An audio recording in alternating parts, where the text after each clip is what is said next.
اور دوسرا انہوں نے یہ کہا ہے کہ یہ گورنمنٹ چلی جائے گی 5-6 مہینوں. جی بالکل میں موجود تھا. انہوں نے مطلب اوورآل جو باتیں کی ہیں دیکھیں نا, جو باتیں کی ہیں نا انہوں نے کہا ہے کہ یہ ملک کو چلانے کے قابل نہیں ہے. دیکھیں وجہ کیا ہے, وجہ یہ ہے کہ قرضے پہ قرضے چڑھاتے چلے جائیں گے. انویسٹمنٹ انہوں نے لانی نہیں ہے کیونکہ ان کی اپنی انویسٹمنٹ ملک سے باہر پڑی ہوئی ہے. ان کے کہنے پہ نہ کسی نے انویسٹمنٹ لینی ہے نہ کسی نے لے کر آنا ہے.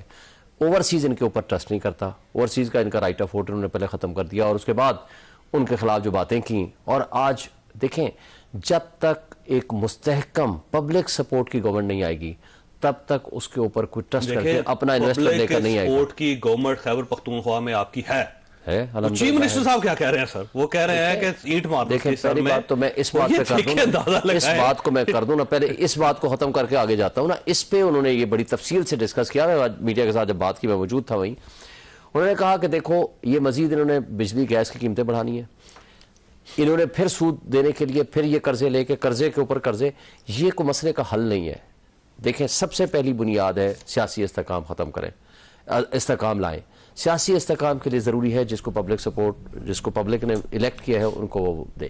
انہوں نے کرنا نہیں, اور اس لیے پیپلز پارٹی نے آپشن تھا. کدھر آپشن تھا پیپلز پارٹی کے ساتھ ملتے گورنمنٹ بنا لیتے. یہ کیا بات ہے کہ جنہوں نے ہماری سیٹیں قبضہ کی ہوئی ہیں, نون ہو یا پیپلز پارٹی ہو یا MQM ہو, ہم ان کے ساتھ بیٹھ کر کے آئے جی ہم جو پرنسپل سٹینڈ لے کے کھڑے ہیں, آج 80% 90% عوام ہمارے ساتھ کھڑی ہے. ہم 180 سیٹیں سنیں نا, ہم 180 سیٹیں اپنی جو لے کے بیٹھے ہوئے ہیں, میرے سمیت میں یہاں بیٹھا ہوں. آپ نے خود ڈکلیئر کر دیا کہ میری 180 سیٹیں.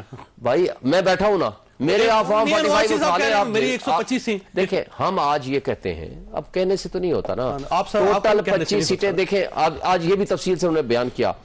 جب رات کو انہیں وکٹری سپیچ کے لیے تیاری کر کے بیٹھے تھے, مریم نواز, شہباز شریف گھر چلے گئے. اگلے دن ان کو واپس لایا گیا. ٹوٹل 25 سیٹیں ہیں ان کے پاس, ساری سیٹیں وہ ہارے ہوئے ہیں. افضل پارٹ سے ہارا ہے شہباز شریف, نواز شریف ہارا ہے ڈاکٹر یاسمین راشد سے, اور ادھر والی تو ڈکلیئر ہی ہو گئی ہے نا, ادھر سے مریم نواز ہاری ہے. اسلام آباد کے 3 حلقے یہ ہارے ہیں, پنڈی ڈویژن سارا یہ ہارے ہیں, پنجاب کے 90% سیٹیں یہ ہارے ہیں. جس کا سارا ہم کیا مانگ رہے ہیں مجھے بتائیں. ہم صرف ایک بات مانگ رہے ہیں, جوڈیشل کمیشن بے ضابطگی ہوئی ہیں. ویسے صرف بے ضابطگیوں تک کام نہیں رہا. دیکھیں کام اس سے آگے چلا گیا. اتنی بےایمانی, ڈاکہ زنی جو اس سلیکشن میں ہم نے دیکھی ہے تاریخ میں کبھی نہیں اچھا لگ رہا ہے آج آپ کو؟ نہیں, ہمیں تو کبھی کوئی اچھا نہیں لگتا نہ کوئی برا لگتا ہے. ہم ایک پرنسپل سٹینڈ کی بات کرتے ہیں. جو شخص دیکھیں نا فارن کنٹریز میں بھی جو شخص ہمارے ملک کی سلامتی اور خود مختاری کے اوپر اٹیک کرے گا, ہم اس کو کہیں گے کہ یہ درست نہیں ہے. اگر کوئی پرنسپل سٹینڈ کی بات کرے ہم اس کو کہیں گے یہ بات درست ہے.